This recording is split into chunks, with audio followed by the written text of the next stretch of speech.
నమస్తే BCN news కి స్వాగతం। నా పేరు నీలిమ। ముందుగా బీసీఎన్ ప్రేక్షకులకు 79వ స్వాతంత్ర దినోత్సవ శుభాకాంక్షలు। ఇప్పుడు ముఖ్యాంశాలు।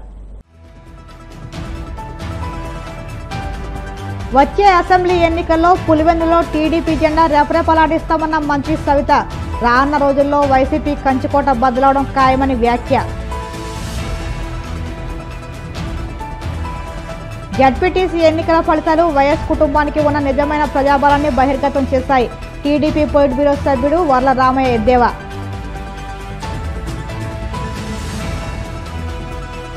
పులివెందుల ఉప ఎన్నికను చంద్రబాబు అపహాస్యం చేశారన్న మాజీ మంత్రి పేర్ని నాని। నామినేషన్ నుంచి పోలింగ్ వరకు ప్రజాస్వామ్యాన్ని కూని చేశారని ధ్వజం। తిరుమల శ్రీవారిని దర్శించుకున్న బాలీవుడ్ శ్రీనటులు జాన్వీ కపూర్, సిద్ధార్థ్ మల్హోత్రా।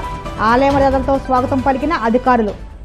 వచ్చే అసెంబ్లీ ఎన్నికల్లో పులివెందులలో టీడీపీ జెండా రెపరెపలాడిస్తామని కడప జిల్లా ఇన్ఛార్జ్ మంత్రి సవిత ధీమా వ్యక్తం చేశారు। పులివెందుల ఒంటిమిట్ట జడ్పీటీసీ ఉప ఎన్నికల్లో టీడీపీ విజయబావుట ఎగరవేయడాన్ని ప్రజాస్వామ్య విజయంగా భావిస్తున్నామన్నారు। కడపలో మీడియాతో మాట్లాడుతూ పులివెందుల ప్రజల్లో తిరుగుబాటు మొదలైందని, రానున్న రోజుల్లో మరింత తీవ్రరూపం దాల్చి వైసీపీ కంచుకోట బద్దలవడం ఖాయమని చెప్పారు। కూటమి ప్రభుత్వం సూపర్ 6 హామీలను ప్రజలు విశ్వసించి అఖండ విజయం చేకూర్చారని పేర్కొన్నారు। జడ్పీటీసీ ఎన్నికలు ఏ విధంగా అఖండ మెజార్టీతో గెలిచామో ప్రత్యక్షంగా ప్రజలందరూ చూశారు। దీనికి సహకరించిన ఎన్డీఏ కూటమి నాయకులకు, కార్యకర్తలకు, ప్రజలకు, మరి రెవెన్యూ అధికారులకు, మరి ఎలక్షన్ కమిషన్కు, అదేవిధంగా పోలీస్ శాఖకు కూడా ప్రత్యేకమైన ధన్యవాదాలు కూడా తెలియజేస్తున్నాం। ఎందుకంటే గత 30-40 సంవత్సరాలుగా పులివెందుల్లో వైఎస్ కుటుంబం స్థానిక ఎన్నికలు జరగనీయకుండా బెదిరించడం, దోచుకోవడం, దాచుకోవడం, అదేవిధంగా గతంలో రాష్ట్ర వ్యాప్తంగా స్థానిక ఎన్నికలు ఏ విధంగా చేశారో మనం చూసాం। మరి ప్రజాస్వామ్యబద్ధంగా ఏదైతే మాన్య శ్రీ ముఖ్యమంత్రి చంద్రబాబు నాయుడు గారు బీటెక్ రవి గారికి ఫోన్ చేసి, బీటెక్ రవి గారు మరి ఎవరిని పెడతారంటే, సార్ నా కుటుంబ సభ్యురాలన్న నా భార్యనే పెడతాను సార్, ధైర్యంగా ఎవరు ముందుకు రాలేరు, నేనే నా భార్యను పెడతానని తను ముందుకొచ్చి ఆ నమ్మకంతో ఈరోజు ఎన్నికలు జరిపాం। అదే నమ్మకాన్ని నిలబెట్టుకున్నాం।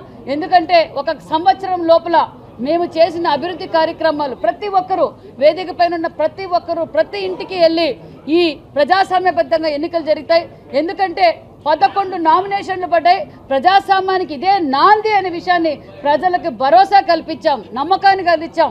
మేము సైతం మీతో పాటు ఉంటాం, మీరు ధైర్యంగా వచ్చి మీ ఓటు హక్కును ఉపయోగించుకోండి ప్రతి ఒక్క ఇంటికాటికి వెళ్ళి మేము చెప్పాం। అదేవిధంగా ప్రజలు కూడా మమ్మల్ని నమ్మారు।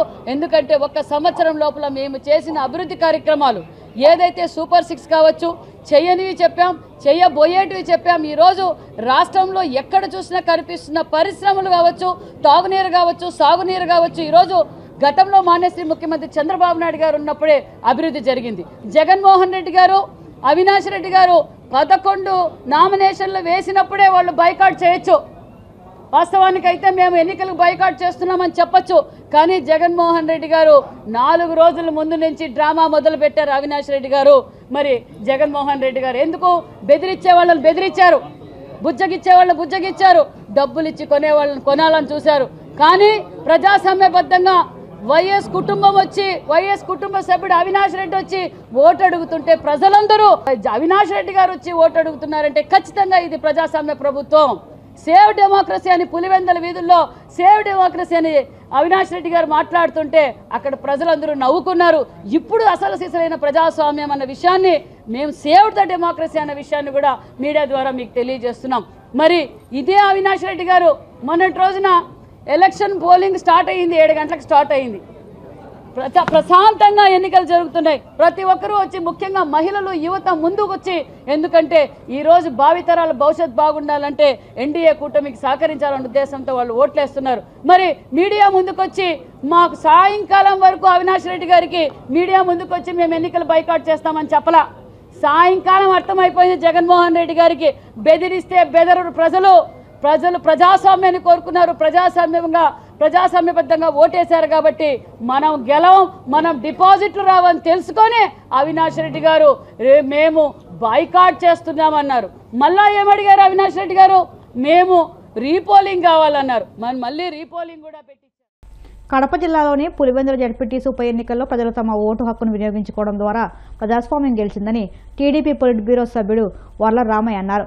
మంగగిరి టీడీపీ కేంద్ర కార్యాలయంలో ఆయన మాట్లాడుతూ పులివెందుల ప్రజలు 3.5 దశాబ్దాల తర్వాత తమ ఓటును స్వేచ్ఛగా వేసే అవకాశం పొందారని ఇది వారికి నిజమైన స్వతంత్రమన్నారు. జడ్పీటీసీ ఎన్నికల ఫలితాలు వైఎస్ కుటుంబానికి ఉన్న నిజమైన ప్రజాబలాన్ని బహిర్గతం చేశాయన్నారు. ఈ ఎన్నికల్లో వైసీపీ కనీసం డిపాజిట్ కూడా దక్కకపోవడం ద్వారా జగన్మోహన్ రెడ్డి అసలు రాజకీయ పరిస్థితి బయటపడిందని అన్నారు. ఇంకా 4 దశాబ్దాలుగా పులివెందల ప్రజలకు సరైన స్వాతంత్ర్యం లేదు. వారి ఓటు వారు వేసుకోవటానికి అక్కడ హక్కు లేదు వారికి. వారు పోలింగ్ బూత్కు వెళ్ళేటప్పటికి ఆ ఓటు ఎవరో వేసేస్తారు. పోలింగ్ బూత్ కూడా రానిచ్చేవాళ్ళు కాదు. ఎన్నికలు జరుగుతున్నాయన్న వాతావరణమే ఉండేది కాదు వాళ్ళకి. కానీ నిన్న 12వ తారీఖున ఎన్నికలు జరిగినాయి. జగన్మోహన్ రెడ్డి గారికి ముందే తెలుసు తాను ఓడిపోబోతున్నారు ఈ జడ్పీటీసీ ఎన్నికల్లో. పులివెందల అండ్ ఒంటిమిట్ట రెండిట్లో ఓడిపోతున్నామని తెలుసు. భారీ మెజార్టీతో ఓడిపోతున్నామని తెలుసు అతనికి. అందుకే మేము కౌంటింగ్ బాయ్కాట్ చేస్తున్నాం, నిన్న పోలింగ్ బాయ్కాట్ చేస్తున్నామని ఒక కొత్త రాగాన్ని ఎత్తుకున్నారు జగన్మోహన్ రెడ్డి గారు. టు సేవ్ హిజ్ ఫేస్, అతను చూపే మేకపోతు గాంభీర్యాన్ని ఆయన కాపాడుకోవటం కోసం అలా చేయటం జరిగింది. ఈ రోజున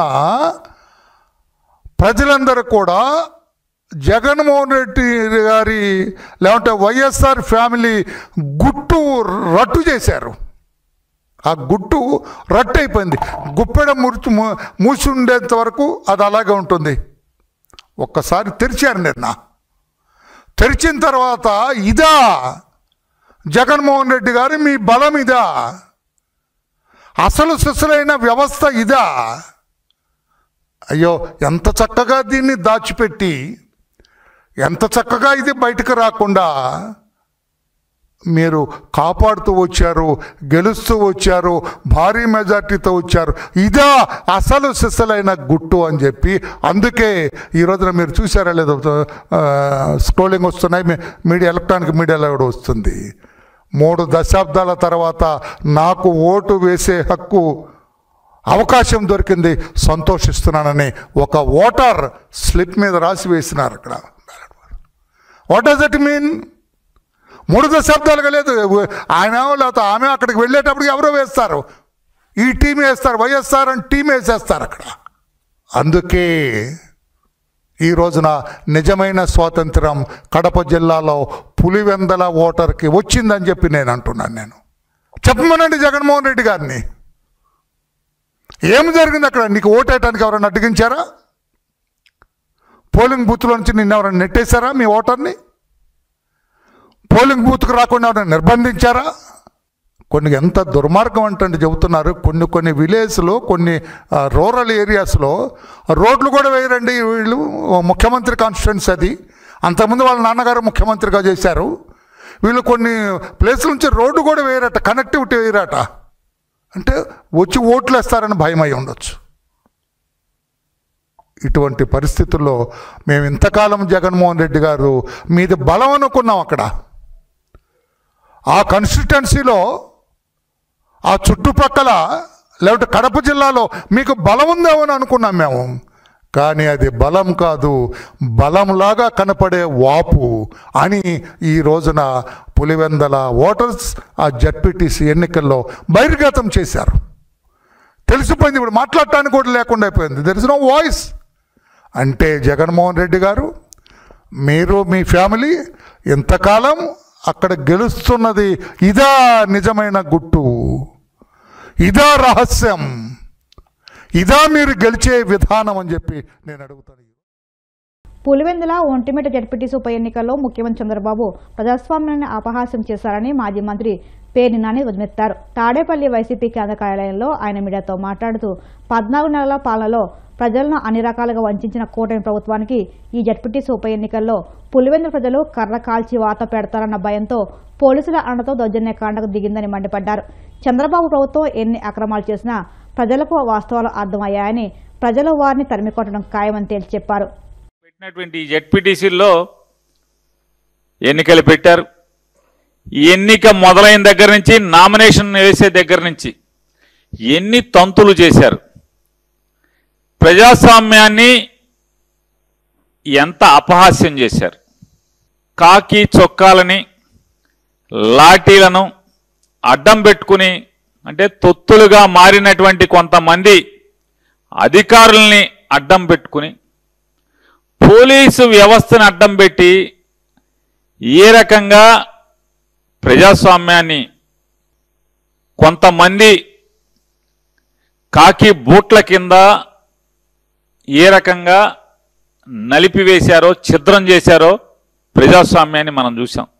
ఆఖరికి ఎన్నికల కమిషన్ కూడా బ్రహ్మాండంగా చదువుకుని ఐఏఎస్లు పాస్ అయి రాష్ట్రంలో ఐఏఎస్లో అత్యున్నత పదవులు కూడా అనుభవించి, అంటే ఈ వెలగబెట్టినటువంటి, అంటే సమాజానికి దిక్సూచిగా, సమాజానికి మార్గదర్శిగా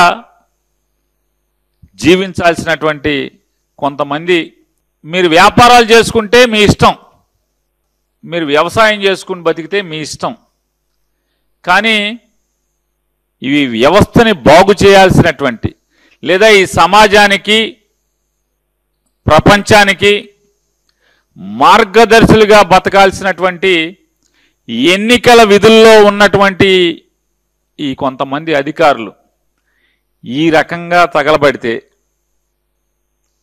అసలు ప్రజాస్వామ్యాన్ని ఏం చేద్దామని వీళ్ళు ఈ రాష్ట్రానికి, ఈ దేశానికి, ప్రపంచంలో భారతదేశంలో ప్రజాస్వామ్యం చాలా గొప్పగా విరాజిల్లుతుంది. పశ్చిమ గోదావరి జిల్లా భీమవరం కలెక్టరేట్లో స్వాతంత్ర దినోత్సవ వేడుకలు ఘనంగా నిర్వహించారు. ముందుగా కార్యాలయ ఆవరణలో ఉన్న జాతిపిత మహాత్మా గాంధీ, డాక్టర్ బిఆర్ అంబేద్కర్ విగ్రహాలకి జిల్లా కలెక్టర్ చదలవాడ నాగరాణి పూలమాలలు వేసి ఘనంగా నివాళులర్పించారు. అనంతరం పోలీస్ గౌరవవందనం స్వీకరించి జాతీయ జెండాను ఆవిష్కరించారు. ఈ సందర్భంగా కలెక్టర్ మాట్లాడుతూ ఎంతో మంది నాయకుల త్యాగాల ఫలితంగా స్వాతంత్రం లభించిందని, ఈ రోజు ఆ మహానాయకులను స్మరించుకోవాల్సిన అవసరం ఎంతైనా ఉందన్నారు. ఈ కార్యక్రమంలో జిల్లా joint collector T Rahul Kumar Reddy, DRO మొగలి వెంకటేశ్వర్లు, వివిధ శాఖల జిల్లా అధికారులు, సిబ్బంది, విద్యార్థులు తదితరులు పాల్గొన్నారు.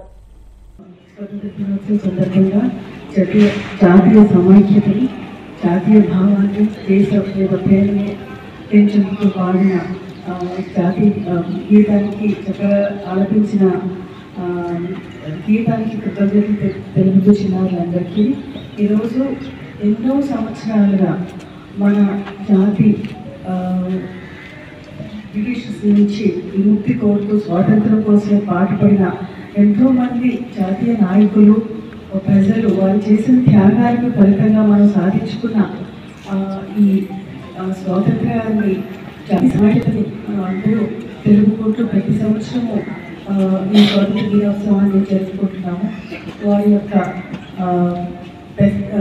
జాతీయ నాయకులు, ప్రజలు ఎవరైతే వారి జీవితాన్ని, వారి యొక్క ప్రాణాన్ని త్యాగం చేశారో వారందరికీ ఈరోజు మన జాతి మొత్తం, దేశంలో ఉన్న ప్రతి పౌరుడు వారికి కృతజ్ఞతాభావాన్ని సమర్పించుకుంటూ మన జాతి సమాజానికి అందరూ పాటుపడతారని చెప్పేసి ఈ స్వాతంత్రం సిద్ధించిన 79 సంవత్సరాల్లో మన యొక్క దేశం చెందిన అభివృద్ధి, సాంకేతిక పరంగా కానీ, ఎకనామిక్ పరంగా కానీ, అన్ని రకాలుగా చెందిన అభివృద్ధికి, దాన్ని సాధించడానికి కృషి చేసిన ప్రతి ఒక్కరికి వారిని గుర్తు చేసుకుంటూ అందరికీ స్వాతంత్ర దినోత్సవ శుభాకాంక్షలు. ఇప్పుడు కాసేపు ప్రకటనలు.